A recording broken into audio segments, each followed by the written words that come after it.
Buenos días, Iglesia Cristiana del Norte. Es un placer estar con ustedes esta mañana y es un privilegio tener parte en la predicación de la palabra. Primeramente vamos a orar. Padre Santo, gracias que esta mañana podemos estudiar tu palabra. Podemos recibir mensajes de tu palabra que podemos aplicar en nuestras vidas. Gracias, Padre, por tu gran amor por nosotros. Gracias, Jesús, por todo que está haciendo en nuestras vidas. Gracias, Espíritu de Dios, por habitar a nosotros y habitar a tu iglesia. Gracias por tu presencia esta mañana con nosotros. Oramos que vas a abrir nuestros sentidos, ayudarnos a abrir nuestras mentes y nuestros ojos y oídos, nuestros sentidos para recibir de tu palabra. Gracias. Es en el nombre de Jesucristo que oramos, Señor. Amén. Cuando leemos Hechos capítulo 20, ese es el texto para hoy. Observamos primeramente que Pablo estaba terminando su tercer viaje misionero a las iglesias de Asia, Macedonia y Acaya. Asia fue una provincia romana que hoy en día representa una gran parte de Turquía. Y Macedonia, esa es la parte norte de Grecia, la parte norte de Grecia, y Acaya es la parte central y sur de Grecia. En esas tres áreas, Pablo estableció iglesias de judíos y no judíos. En su tercer viaje, iniciando por Antioquía de Siria, algo norte de Jerusalén, Pablo y su compañía caminó y usaron barcos para viajar más de 5,300 kilómetros. Y en todos sus viajes, estimamos que Pablo viajó caminando por barco, etcétera, más que 16,000 kilómetros. Yo leí en un lugar, ese es como caminando a Nueva York, a Los Ángeles, yo creo que 5 veces. Ok, wow. En capítulo 20 de Hechos, iniciamos con el fin del alboroto que inició en Éfeso en capítulo 19. Cuando los plateros causó un disturbio en la ciudad porque la predicación de Jesucristo estaba afectando sus ventas de ídolos de Artemisa. Bueno, Artemisa, esta diosa griega falsa, es la misma que se llama Diana para los romanos y que tenemos en forma de estatua en Paseo de la Reforma. Entre otros nombres establecida por esta diosa es el nombre la cazadora. Por eso muchas veces tiene su arco y flechas, etc.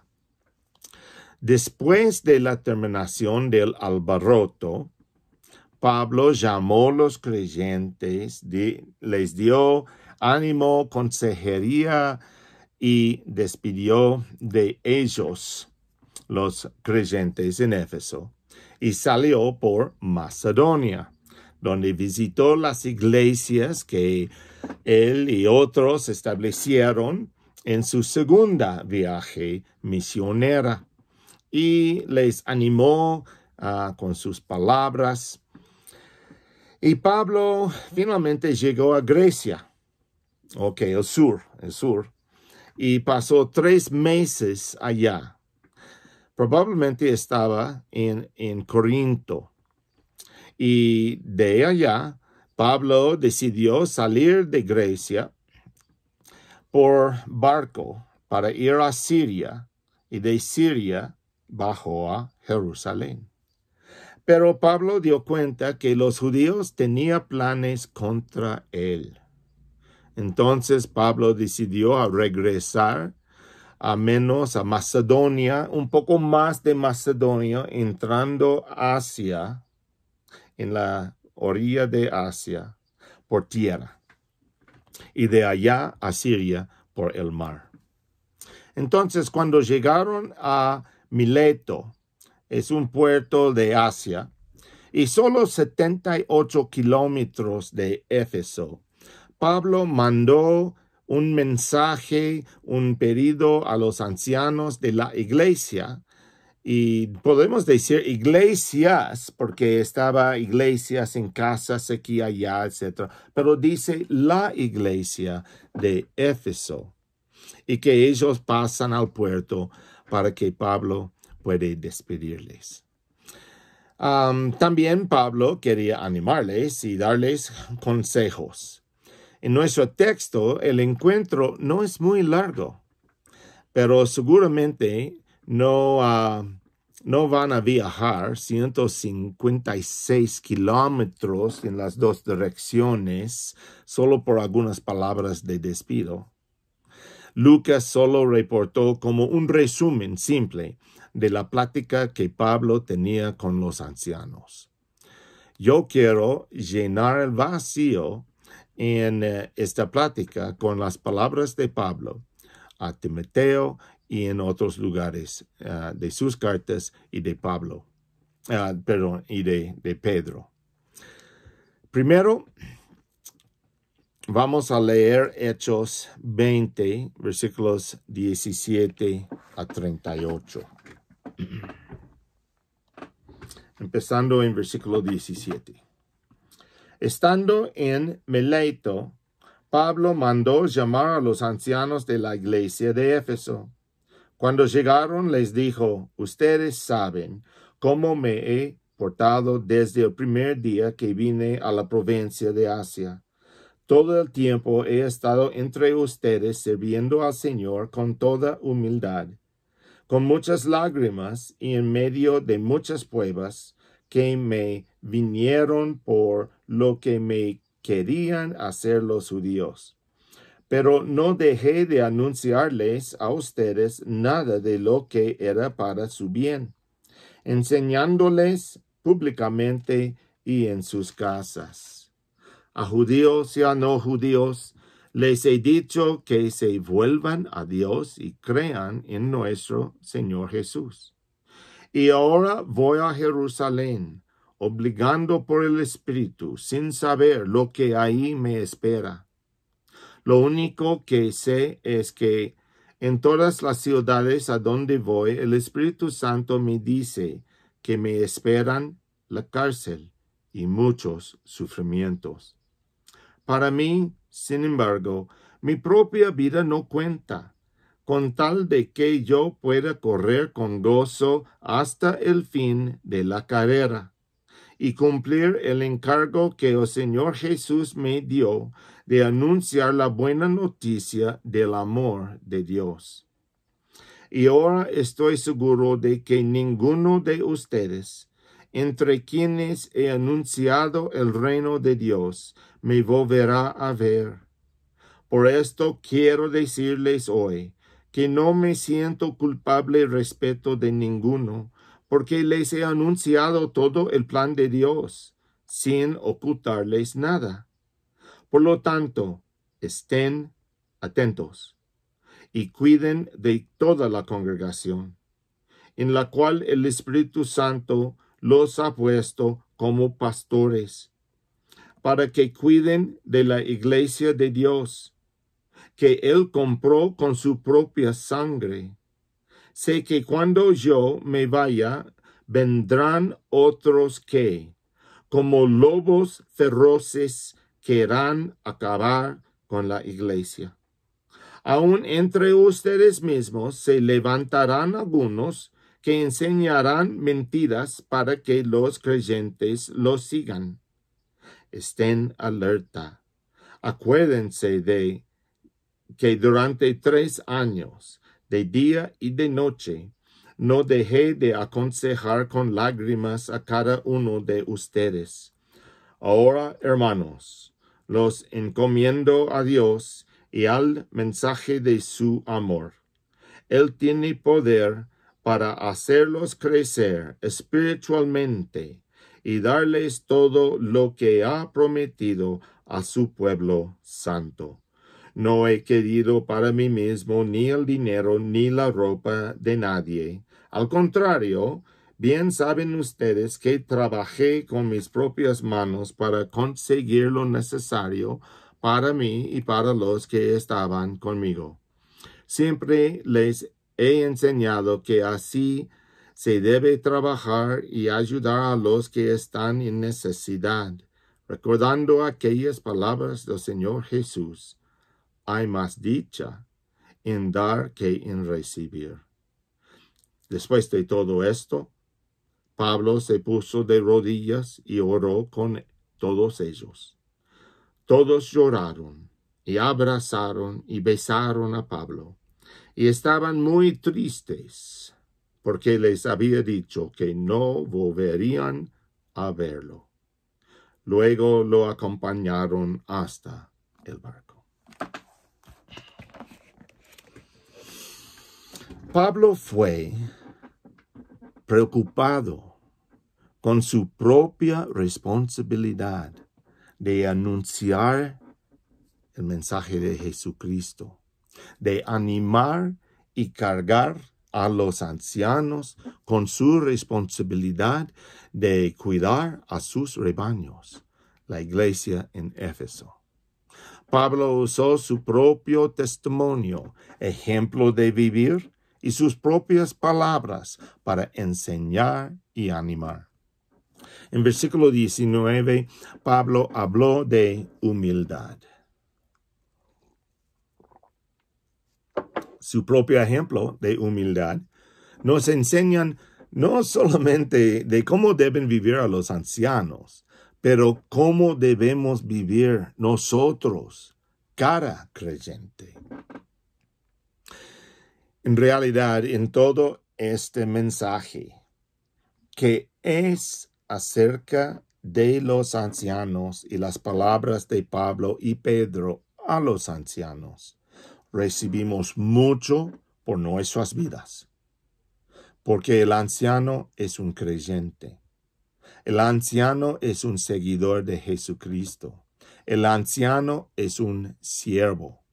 El anciano es uno de nosotros. ¿Y cómo debe vivir el anciano? Bueno, en realidad debe vivir cada uno de nosotros. Bueno, ¿por qué Pablo está escribiendo directamente hasta los ancianos? Vamos a ver qué dice a los ancianos. La humildad es una característica del verdadero anciano. En la primera carta de Pedro, capítulo 5, versículo 5, leemos: todos deben someterse unos a otros con humildad. Bueno, en versículo 1 de capítulo 5, Pedro está escribiendo y hablando a los ancianos. Pero aquí en versículo 5, él está hablando a todos nosotros. Está diciendo que la humildad es una característica del creyente en Jesucristo.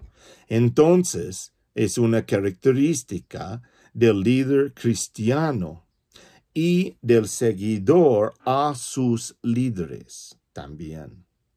Las pruebas de Pablo, que Pablo mencionó en versículo 19, son un recordatorio a nosotros que vamos a sufrir como creyentes y como líderes. Pero mientras estamos pasando por tiempos difíciles y por sufrimientos, mantenemos una actitud de humildad en nuestro cuidado del rebaño, la iglesia. En Pedro 5, los primeros 2 versículos, tenemos 3 nombres o títulos por los que dirigen a la iglesia. Número 1, anciano. La palabra presbútero. Presbútero significa alguien que tenía más años, está más grande. Bueno, usaron los ancianos esta palabra presbútero por los que fue líderes en el Sanhedrin. Bueno, el Sanhedrin, el concilio de los líderes de Israel que condenó a Jesús y persiguió a los apóstoles. También usó este título en las sinagogas. Y la iglesia siguió o continuó la forma de gobernar que experimentaron en las sinagogas. Entonces tenemos ancianos. Después tiempo llegó a significar un obispo sobre varias iglesias, pero aquí en nuestro texto significa el líder en la iglesia. El segundo nombre o título es poimaino, o pastor. Okay. Y tenemos esta visión de un pastor en el campo cuidando el rebaño. Esta persona cuidó el rebaño, proveyó comida, agua, protección, cuidado en toda forma. Es obvio que el anciano es un pastor. Y el tercer nombre o título es episcopea, supervisor. Esta persona que tenía responsabilidad directa de alguien o de algo y el cuidado de alguien o algo. El anciano es pastor.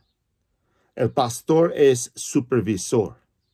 El supervisor es un pastor y un anciano. El anciano tiene responsabilidad de cuidar, pastorear, enseñar, capacitar, dar ejemplo, proteger, guiar, avisar y exhortar, corregir, levantar en sus oraciones, edificar con sus palabras y hacer todo abajo del pastor principal, quien es Jesucristo. Por Jesucristo es la cabeza del cuerpo que es la iglesia. En versículo 28, Pablo menciona que los ancianos están puestos en la iglesia como pastores por el Espíritu Santo para cuidar y proteger. Inmediatamente después, en versículo 29, Pablo avisa a los ancianos que cuando yo me vaya, vendrán otros que, como lobos feroces, querrán acabar con la iglesia.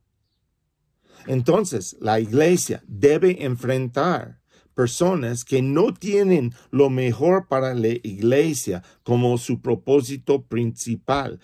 Puede decir sí, puede tratar de convencer que sí, pero no.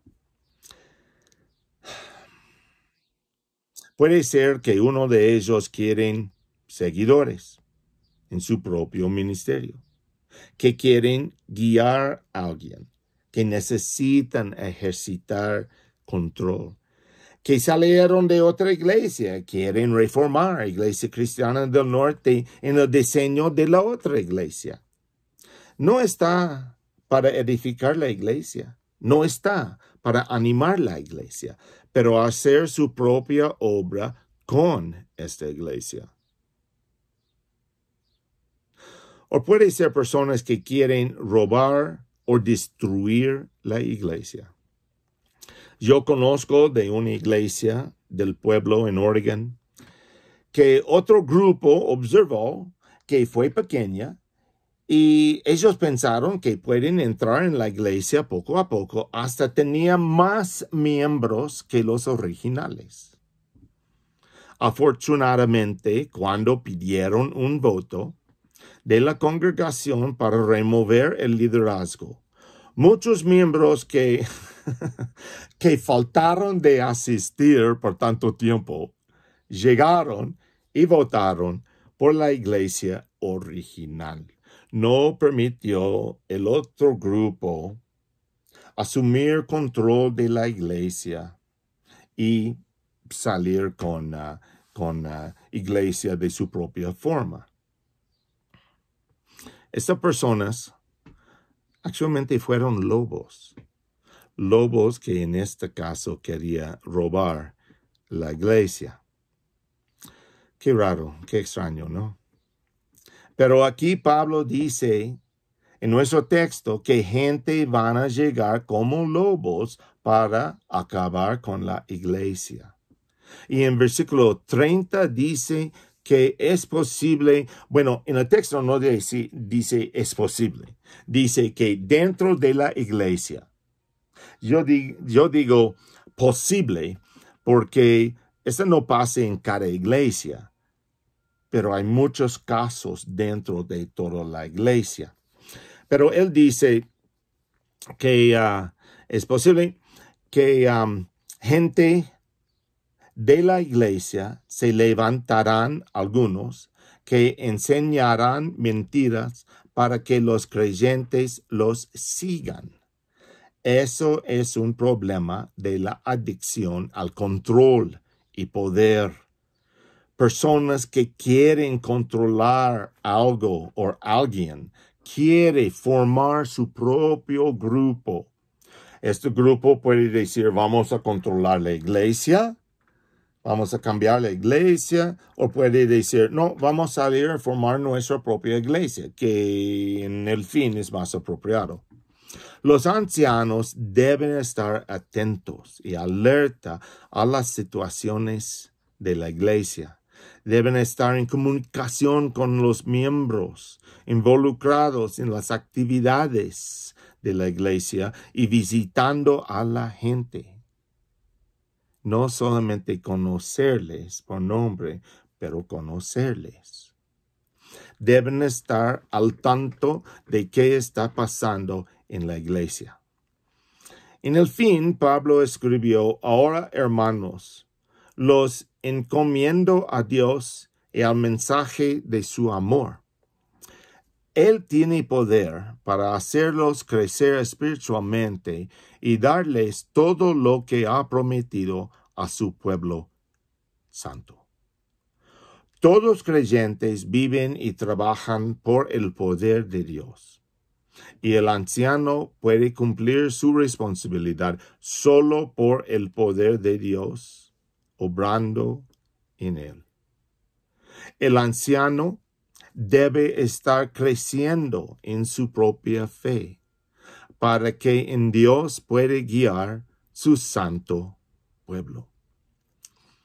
Los ancianos tienen una responsabilidad más grande y más alta, y debe dar cuentas a Dios por su ministerio.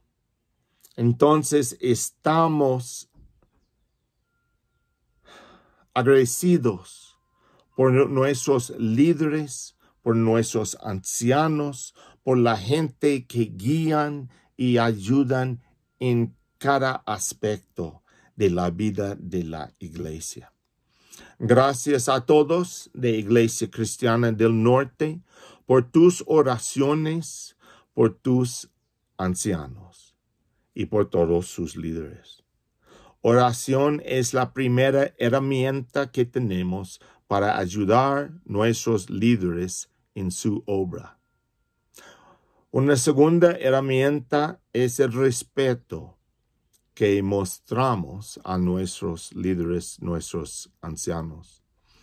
Y otra herramienta es nuestra cooperación y participación en la obra del cuerpo de Jesús, que es la iglesia. Somos muchas partes en un solo cuerpo de Cristo. Somos un equipo en el ministerio de Iglesia Cristiana del Norte. Amén. Vamos a orar. Padre Santo, gracias por todos los que sirvieron en ICN entre los años, por todos que nos guiaron en estudios, por todos los que hicieron decisiones de la visión de la iglesia y nos animaron para cumplir esta visión. Oramos, Padre, por nuestros líderes y nuestros ancianos. Oramos por David Díaz. Oramos por su familia. Oramos por tu bendición sobre él y su casa y todos bajo su casa. Oramos, Padre, por tu poder en su vida y el esfuerzo que necesita para guiar tu iglesia, Padre. Oramos por Percival. Oramos por su familia. Oramos por tu bendición sobre él, su casa y todos en su casa. Oramos, Padre, por tu poder trabajando en su vida y la fuerza para servir tu iglesia. Padre, oramos por todos que son nuestros maestros, que nos ayudan y animan. Y oramos por cada miembro, porque en una forma u otra forma estamos sirviendo. Gracias, gracias, Padre. Es en el nombre de Jesucristo que oramos. En Pedro, otra vez, primera carta de Pedro, capítulo 5, leemos en versículo 1. Primera carta de Pedro, capítulo 5, versículo 1. Quiero aconsejar ahora a los ancianos de las congregaciones de ustedes, yo que soy anciano como ellos y testigo de los sufrimientos de Cristo, y que también voy a tener parte en la gloria que ha de manifestarse. Pedro está hablando de nuestro Señor Jesucristo y su regreso y la gloria en que vamos a participar. Mientras preparamos a participar en la cena del Señor, yo quiero que ustedes piensen por un momento acerca de todo que ha hecho Jesucristo por nosotros. Cuando alcanzamos la cena del Señor, recordamos su vida, sus enseñanzas. Recordamos cómo guió sus discípulos. Recordamos la noche antes de su crucifixión, cómo compartió la cena con sus discípulos. En esta cena estableció un pacto nuevo que decimos es bajo la gracia de Dios. Y entramos en una relación con nuestro Dios por fe en nuestro Señor Jesucristo. Él estableció este pacto esta noche. Pero también recordamos las palabras en 1 Corintios capítulo 11, versículo 26. De manera que hasta que venga el Señor, ustedes proclaman su muerte cada vez que comen de este pan y beben de esta copa. Y estamos haciendo, ¿cómo? Hasta que venga el Señor. Sabemos que Él va a venir. Sabemos que nuestro Señor Jesucristo va a venir y recibir todos suyos. Y nosotros estamos en todos suyos. Vamos a participar en la manifestación de su gloria un día. Este pan representa el cuerpo de nuestro Señor. El cuerpo que Él entregó a la muerte para el bien de nosotros. Y comemos en memoria de Él.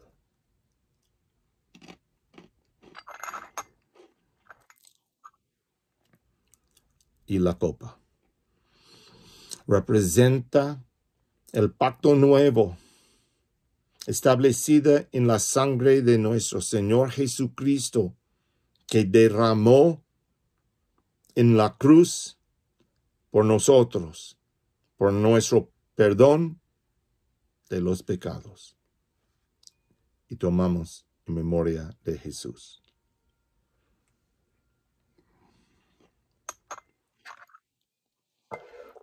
Gracias, Señor Jesús. Gracias por darnos esta oportunidad para recordar en un momento todo lo que ha hecho por nosotros, que está haciendo en nuestras vidas y que estamos esperando tu regreso. Gracias. En el nombre de nuestro Señor Jesucristo. Amén. Dios les bendiga.